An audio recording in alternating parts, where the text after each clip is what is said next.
Итмұрын, шиповник, өзінің пайдалы қасиетімен бағалы. Дәмді әрі тәбетті ашатын итмұрынның емдік қасиеті де орасан. Итмұрыннан түрлі сусын дайындауға болады. Қайсысын дайындап ішсеңіз де қысы бойы денеңіз жылы жүреді. Түрлі дерттің демдеуіне нүкте қоясыз, әрі денсаулығыңызды нығайтады. Итмұрын тұнбасы. Термосқа тазалап жуылған итмұрынның 2-3 ас қасығын саласыз. Үстіне 1 литр қайнаған су құйыңыз. Термостың қақпағын мықтап жауып 6 сағатқа қалдырасыз. Белгіленген уақыттан соң дайын болған тұнбаны сүзіп алып, кез келген уақытта шай немесе сусын ретінде ішуге болады. Егер тәттіге аллергияңыз болмаса, бал қосыңыз.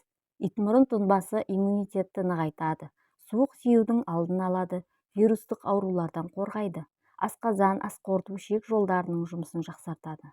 Ағзаны артық заттан тазалайды. Әсіресе еңсесі түсіп, денесін ауырлық басқандар, әлсіз, әрі ағзасы шаршаған адамдар итмұрын тұнбасын үзбей ішсе, керемет көмектеседі. Итмұрын мен жалбыз қайнатпасы. 1 литр суды ыдысқа құйып, отқа қоясыз. Оған бірдей көлемде 2 ас қасық итмұрын мен жалбыз салып, қайнауға дейін жеткізіңіз. Сосын отын өшіріп, қақпағын мықтап жабасыз. Салқындаған соң сүзіп алып, теңдей 3-ке бөліп ішіңіз. Жалбыз асқазан, ас қорыту жолдарына өте пайдалы. Сонымен қатар гормондық өзгерістер болғанда да таптырмайтын дәрі екенін ескеріңіз. Етеккір келгенде ішіңіздің айналасы ауырса, қуық ауырғанда, климакс кезінде жалбыз бен итмұрын тұнбасын ішіп, ауруыңызды басыңыз.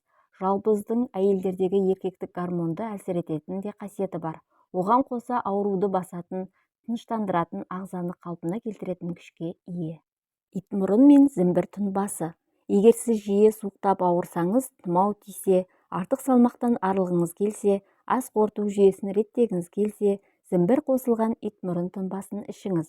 Ол үшін итмұрын жидегі мен зімбірді ұсақтап турап, ыдысқа саласыз. Үстіне салқын су құйып, отқа қойыңыз. 5 минуттай қайнаған соң оттан алып, қақпағын мықтап жабасыз.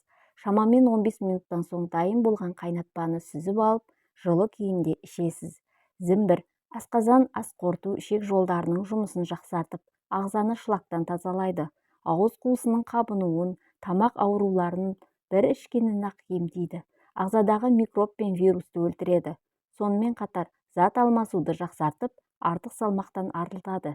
Ендеше иммунитетті нығайтып, жалпы ағзаны жақсартқыңыз келсе, онда зімбір қосылған итмұрын қайнатпасын ішіңіз. Итмұрын мен алма нәр суы. Бұл дәмді әрі пайдалы сусынды кез келген жастағы адамдар іше алады.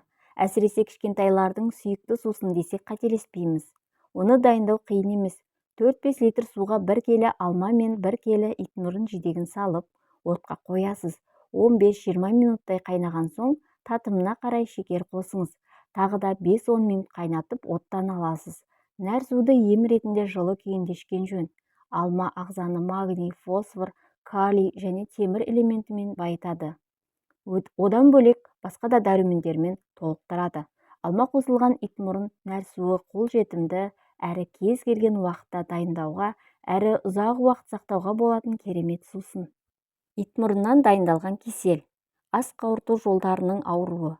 Мысалы, язва, эрозия, өңеш, асқазан, ішек аурулары мазалағанда, итмұрыннан дайындалған кесел ішуге кеңес береміз. Жалпы итмұрын шайы да, нәр суы да қайнатпаста ем болып табылады. Ал кеселдің емдік қасиеті одан да күшті екенін ескеріңіз. Кесел ішкі ағзаны толық жаулап алады да, нәтижесінде эрозияның, язваның тезірек жазылуына ықпал етеді. Бұл сусынды дайындаудың еш қиыны жоқ. Бар болғаны 1 литр суды ыдысқа құясыз. Оған 2-3 ас қасық итмұрын жидегін салып, отқа қоясыз. 15-20 минут қайнаған соң, сүзіп алып, басқа ыдысқа құйыңыз. Ыдысты қайтадан отқа қойып, қайнауға жеткізесіз. Осы кезде аз мөлшердегі суға араластырылған крахмал қосыңыз. Отын бәсеңдетіп, үздіксіз қозғайсыз. Қайнауға жақындағанда оттан алып, жылы күйінде ішіңіз. Бұл сусынды артық салмақтан арылу үшін ішуге де болады.